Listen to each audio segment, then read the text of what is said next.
वंदे पुरुषोत्तमम। मनुष्य अपने अहंकार, अपने बुद्धि, अपने अर्थ, अपने ऐश्वर्य के अहंकार के वजह से कभी कभी वो कुछ जान नहीं पाते हैं।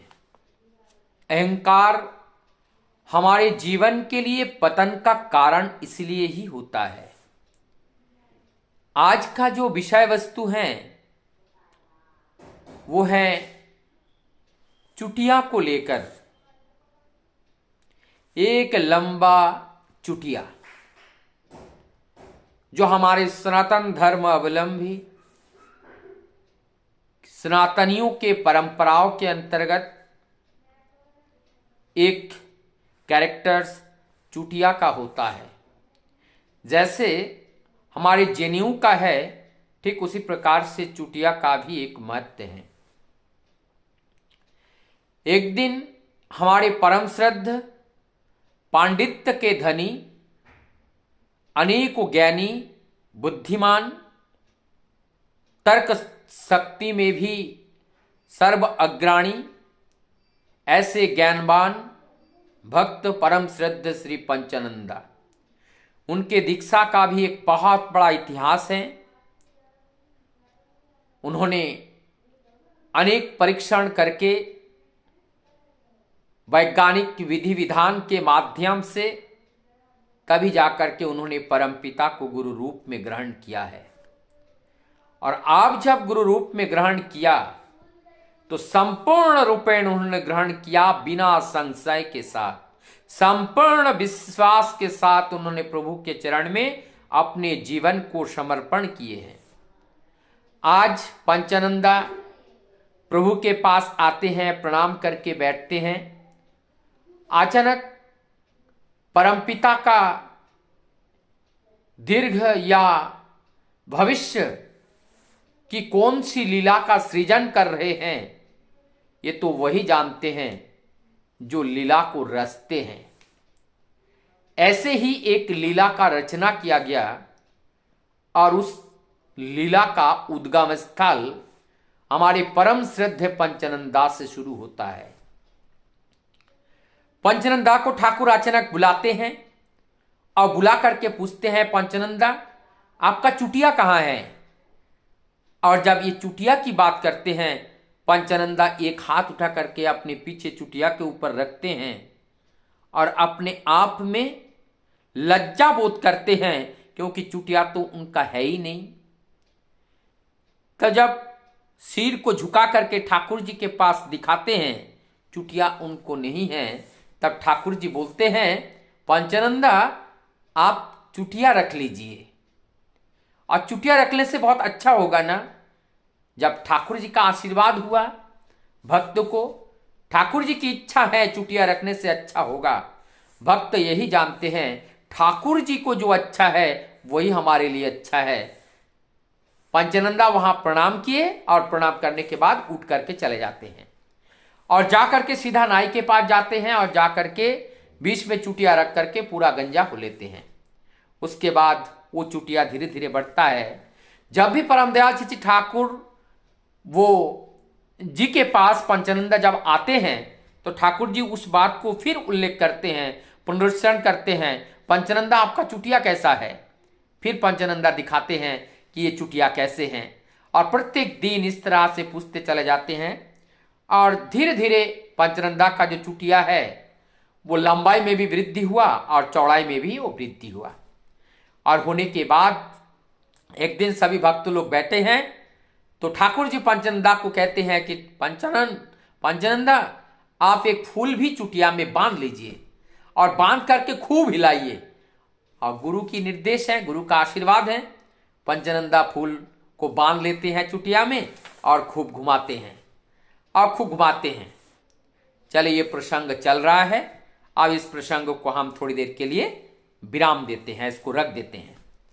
फिर ये जो उद्देश्य है, जो अंतर्यामी भगवान लीला किस तरीके से रचता है, जो बात मैंने इससे पहले कहा, और उस बात की आप व्याख्यान जहां से उत्पन्न हुआ है, दूसरा पक्ष वहां उस बात को आप लेकर के आपके सामने प्रस्तुत करने जा रहा हूं।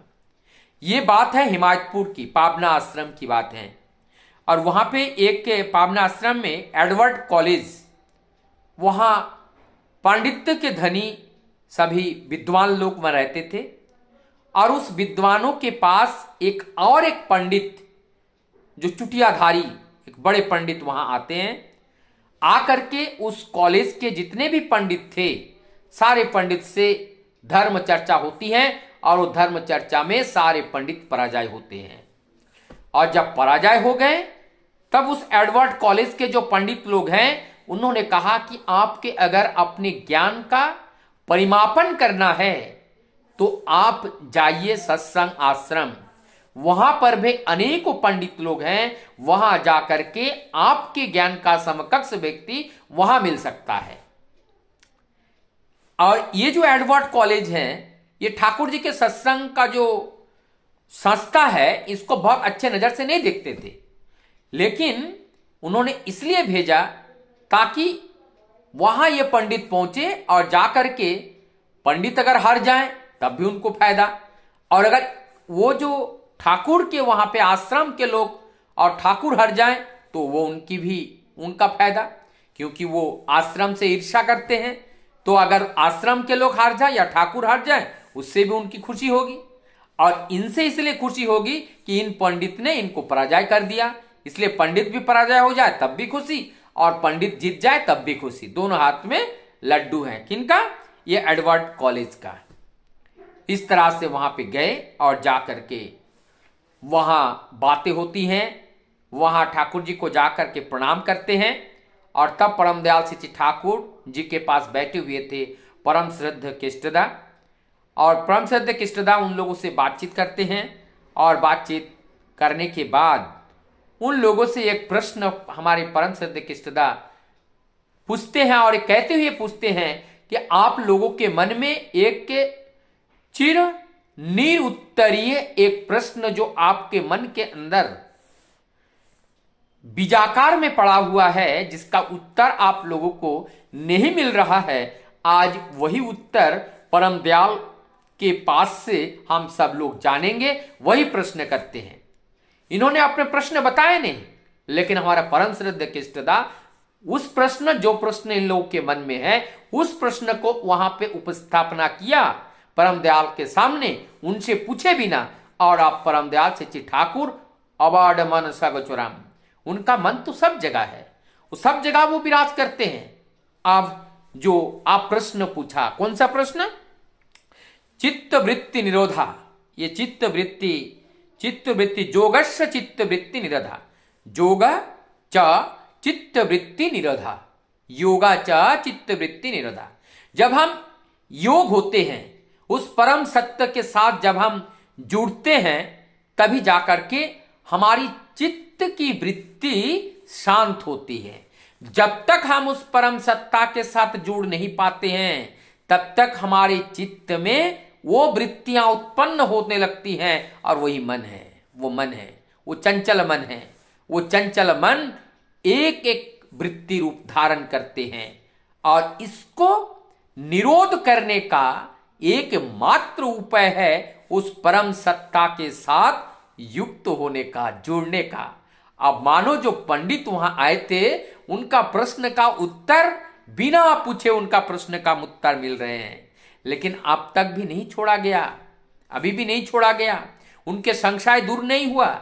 अब वो जो परम दयाल श्री ठाकुर जी की जो एक वाणी है, सत्ता सच्चिदानंदमय असत निरोधी सत्य, जो सत्य है, सच्चिदानंद परिपोषक जो है, वही है धर्म। और धर्म मूर्त होता है आदर्श में, और आदर्श में दीक्षा लाता है अनुराग, और ये अनुराग लाता है वृत्ति नियंत्रण। और जब वृत्ति नियंत्रण आता है, कभी आता है धृति, और ये धृति से होता है संगति, और संगति से आता है ये सहानुभूति से आता है संगति, और संगति से आता है शक्ति, शक्ति से आता है संवर्धना, और फिर उस धृति से आता है प्राणिधान, और उस प्राणिधान से आता है कैवल्य, तृष्णा का निर्वाण, तृष्णा का एकांत निर्वाण। महाचेतन समुत्थान। तो ये जो हमारी समुत्थान, महाचेतन समुत्थान कि हमारी अंत कहाँ है, ये साधना का अंत कहाँ है, इस वाणी के अंतर्गत किस तरह से हमें साधना करना है, किसको हमें निरोध करना है, और निरोध करके हमें कौन सी सत्ता को जागृत करके उस महाचेतन सत्ता के साथ संयुक्त करना है, उस बात की व्याख्या इस वाणी के अंतर्गत किया गया। अब इस वाणी की समाप्ति के बाद वहां पे हमारे परम श्रद्ध पंचनंदा वहां पर बैठे हुए थे। अब उस पंचनंदा वहां पे बैठे हुए थे, अब बैठे हैं वहां पे सुन रहे हैं, और इस परम दयाल के सच्चे ठाकुर जी की इस बात जब समाप्त हुआ ये वाणी, उसके बाद अब दूसरी वाणी को लेकर के चर्चा हो रही है। जैसे भगवान श्री कृष्ण ने गीता में जिस वाणी की व्याख्या की है वो है नास्ति बुद्धिर्युक्तस्य, नास्ति ना अस्ति बुद्धिर्युक्तस्य ना च युक्तस्य भावना।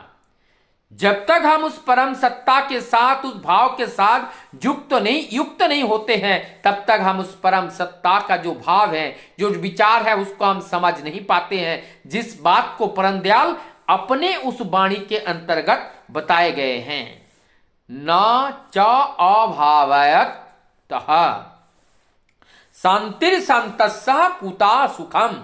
और जब हमारे अंदर भाव नहीं रहते हैं, अभाव में रहते हैं, और जब अभाव में रहेगा तो हम शांति हमारे अंदर कहां से आएगा? शांति हमारे अंदर तब आएगा जब हम उनकी भावनाओं से युक्त होते हैं। तभी हमारी अंदर वही परम पिता का भाव जब आते हैं, तभी हमारी चित्त वृत्ति का बार बार उदय होना वो बंद होता है, चित्त शांत होता है और परम आनंद की प्राप्ति होती है। तभी हमारा चेतना समुत्थान अंदर और बाहर से समान हो जाते हैं, मन शांत होता है, तभी परम सत्य को हम जान पाते हैं। उससे पहले तक केवल प्रश्न ही प्रश्न हमारे इस मस्तिष्क में जागृत होते हैं, और जब तक उस प्रश्न का समाप्ति नहीं होती है तब तक प्राप्ति नहीं होती है, और प्रश्न का समाप्ति जब होगा तभी हमें प्राप्ति होगा।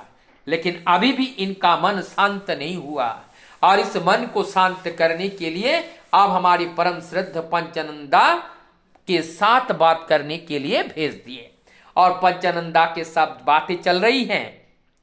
अब पंचनंदा की चुटिया भी जितना लंबा और जितना बड़ा, और वो जो आए हैं पंडित, उनकी भी चुटिया भी बहुत लंबा और बहुत बड़ा। और पंचनंदा वहां प्रणाम करके ठाकुर जी को उन जो चुटियाधारी जो पंडित जी हैं उनको बुला करके दूसरे जगह ले जाते हैं, और लेकर के वहां पे बाक युद्ध शुरू होता है। लेकिन बातें करते करते पंचनंदा ने एक शर्त रख दी। शर्त यह है कि आज अगर इस बाक युद्ध में, शास्त्र युद्ध में अगर मैं पराजय होता हूं, कौन कह रहे हैं? पंचनंदा कह रहे हैं, मैं अगर पराजय होता हूं तो मैं आपको गुरु रूप में वरण करूंगा, आपसे मैं दीक्षा लूंगा, और अगर आप पराजय होते हो, आप प्रतिज्ञा करो कि मैं आपसे दीक्षा लूंगा और परम दयाल से ठाकुर जी को गुरु रूप में वरण करूंगा।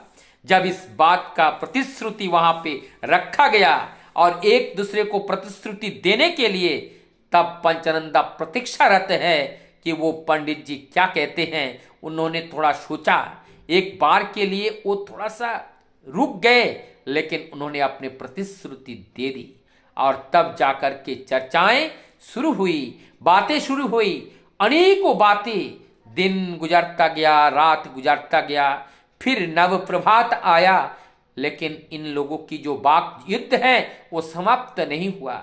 अंततो गत्वा क्या हुए? अब जो है वो पंडित जी हैं जो चुटियाधारी जो आए थे परीक्षा लेने, आप पंचनंदा जो भी बात कह रहे हैं सारे बात को समर्थन कर रहे हैं, का यही बात ठीक है, यही ठीक है, यही ठीक है। तब पंचनंदा कह रहे हैं कि जब मेरी बात सारी ठीक है तो ये सारी तो हमारी प्रभु की बात है। तब आप तो फंस गए, आप तो पराजय हो गए, आप हमसे आप वही दीक्षा लीजिए, परम पिता की दीक्षा आप ले लीजिए। तब जाकर के उस पंडित जी का दीक्षा होता है, और दीक्षा लेने के बाद परम पिता के चरणों में तले जाकर प्रणाम करते हैं, अपने को समर्पण करते हैं, और तब वहां से आनंद को भर के आनंद को लेकर के वो अपने स्वघर अपना घर लौट के चले जाते हैं। ये हमारे परम दयाल श्री ठाकुर जी, जिन्होंने सर्वज्ञ हैं, दृष्टा पुरुष हैं और सारी लीलाओं के रचनाकार हैं, सारी लीलाओं के रचयिता है, वो लेखक हैं, वो सब डायरेक्टर हैं, सब कुछ है वो परमपिता। आज किस तरह से आज की इस परिपाठी को किस तरह से उन्होंने सजाया है और जिसका उपभोग आज हम सभी लोगों ने किए हैं। परमपिता के चरणों में आप सबका मंगल प्रार्थना करते हुए मैं अपने बात को यही विराम दे